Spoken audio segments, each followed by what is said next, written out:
What if the person you trusted most in the world betrayed you in the worst possible way? What if your own mother sold your future to pay for someone else's dream? I thought I knew my family, but I was about to discover a truth so devastating that it would change everything forever. My name is Eleanor, and I always believed my mother loved me equally with my older brother Marcus. Growing up, she would tell me stories about how she started saving for my college education the day I was born, just like she did for Marcus. She would show me the bank statement sometimes, pointing to the growing numbers and saying, "This is your future, sweetheart. Your ticket to anywhere you want to go." I worked harder than anyone I knew. While my friends spent their weekends at parties, I was studying for AP exams, volunteering at the local animal shelter, and working part-time at a coffee shop to contribute to my college fund. Every dollar I earned went straight into what Mom called Eleanor's dream account. I graduated as valedictorian with a full scholarship offer to 3 different universities. But I still needed that fund for living expenses, books, and everything else that comes with college life. Marcus, on the other hand, barely graduated high school. He bounced from job to job, never staying anywhere longer than 6 months. But when he met Sarah 2 years ago, something changed in him. He became obsessed with giving her the perfect life, the perfect wedding, the perfect everything. Mom always said he was just a romantic at heart, but I started noticing how she would get nervous whenever Marcus brought up wedding expenses. 3 weeks before I was supposed to leave for Northwestern University, I decided to check my college fund balance online. I wanted to transfer some money to my checking account to buy textbooks and dorm supplies. I logged into the account that had been growing for 18 years, the account that represented every sacrifice my family had made for my education. Tenditiberis. Balance was 0. Not low, not reduced. $0 and 0 cents. I stared at the screen for 20 minutes, refreshing it over and over, thinking it had to be some kind of mistake. My hands were shaking so badly I could barely type. I called the bank, certain there had been some error, some system glitch that had temporarily hidden my money. The customer service representative's voice was kind but matter of fact. "Miss Eleanor, I show that the account was closed last month. The full amount was transferred to the account holder, Mrs. Catherine Davis, your mother." My world tilted sideways. $53,000. Gone. I hung up the phone and sat in my childhood bedroom, surrounded by college brochures and acceptance letters, trying to process what I had just learned. That money wasn't just numbers on a screen. It was 18. Years of birthday checks from grandparents, money from my summer jobs, Christmas gifts, and every penny Mom claimed she had saved for my future. When Mom came home that evening, I was waiting in the kitchen with the bank statement printed out. In front of me, she walked in humming some wedding song, probably something she had been planning for Marcus and Sarah's ceremony, which was happening in 2 days. "Mom, we need to talk," I said, my voice surprisingly steady. She looked at the paper in my hands, and her face went completely white. For a moment, neither of us said anything. Then she sank into the chair across from me, and I saw something in her eyes I had never seen before. Guilt. Pure, devastating guilt. "Eleanor, honey, I can explain," she started, but her voice was already breaking. "Explain what? Explain how you stole my entire college fund? Explain how you've been lying to my face for months?" The words came out harder than I intended, but I was past caring about being polite. She started crying then. Not the delicate tears she shed at movies, but ugly, desperate sobs. Marcus needed help. The wedding costs spiraled out of control, and Sarah's parents refused to pay for anything.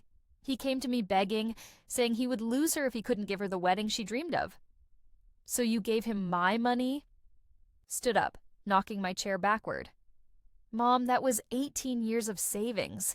That was my future. I thought I could replace it before you noticed. Marcus promised he would pay it back after the honeymoon. He's got a new job lined up. And he swore he would return every penny by Christmas." I laughed, but there was no humor in it. "Marcus? The same Marcus who has never held a job for more than 6 months? The same Marcus who still owes Dad $3,000 from when he crashed his car 2 years ago? That Marcus? Mom flinched, like I had slapped her. He's trying to change, Eleanor. This wedding means everything to him. And college means everything to me, I shouted. Or it did before you decided Marcus's happiness was more important than mine. What happened next changed everything between us forever, and it set in motion a chain of events that would shock not just my family, but everyone who thought they knew the quiet, obedient Eleanor Davis. The silence after my outburst stretched, between us, like a chasm. Mom wiped her eyes with shaking hands, and I could see her trying to find words that would somehow make this betrayal acceptable. But there weren't any. "Eleanor, please," she whispered. "Marcus will pay it back. I promise." He will. Stop, I said, holding up my hand. Just stop lying to me. We both know Marcus isn't going to pay back $53,000. He can't even pay his own rent on time. I walked to my room and started making phone calls. First, I called Northwestern to defer my enrollment for a year. The admissions officer was understanding, but warned me that my scholarship might not be available when I returned. Next, I called my boss at the coffee shop and asked for full-time hours. Then I did something that surprised even me. I called Marcus. "Eleanor." "Hey, sis, I was just thinking about you. Are you excited about college? Only a few more days, right?" His cheerful voice made my stomach turn. "Marcus, I know about the money." The line went quiet. When he spoke again, his voice was different, smaller. "What money?" "My college fund. Marcus, the $53,000 Mom gave you for your wedding. Look, Eleanor, I can explain. Can you?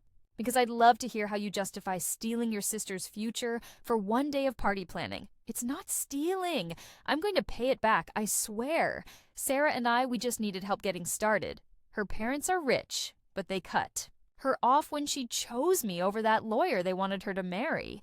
We had to prove we could make it work. So you made that my problem?" Mom offered. She said you were smart enough to get scholarships anyway. And that family helps family. Sarah's already sent out the invitations, Eleanor. Her whole family is. Flying in from California. I can't cancel now. That's when something inside me snapped. The Eleanor who had always been the good daughter, the one who never caused trouble, who always put family first, disappeared. In her place was someone I barely recognized, someone who was done being taken advantage of. "You're right, Marcus. You can't cancel. But I can do something else." I hung up and spent the next 2 hours making a plan that would have shocked my old self.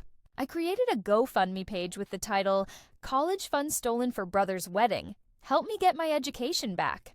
I wrote out the whole story, included screenshots of the bank statements and photos of my acceptance letters. Then I shared it everywhere. Facebook, Instagram, Twitter, TikTok, even LinkedIn. But that wasn't all.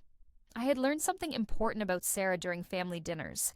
She was obsessed with her image, constantly posting about her perfect life, her perfect relationship, her perfect upcoming wedding. She had over 10,000 followers on Instagram and had been documenting every detail of her wedding planning for months. So I did something that would either be genius or completely destroy my relationship with my family forever.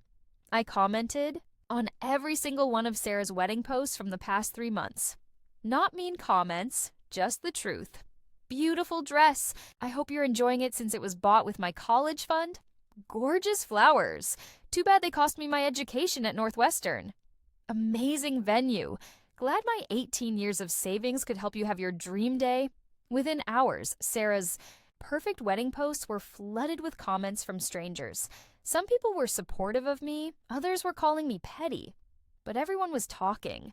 The story started spreading faster than I had imagined. Local news stations picked it up. A morning show called asking for an interview. My phone rang constantly. Marcus called screaming about how I was ruining his wedding. Mom begged me to take everything down. Dad, who had been traveling for work and didn't know about any of this, called confused and furious when he saw the story on Facebook. But the most surprising call came from Sarah herself. "Eleanor, please." She sobbed into the phone. "Please take down those posts. My family is asking questions I can't answer. My grandmother says she won't come to the wedding if we use stolen money to pay for it." It wasn't stolen. I said calmly. It was my money that was given away without my permission. There's a difference. But you're ruining everything. This is my special day, and Northwestern was supposed to be my special 4 years. Guess we both don't get what we want. By the morning of the wedding, my GoFundMe had raised $12,000.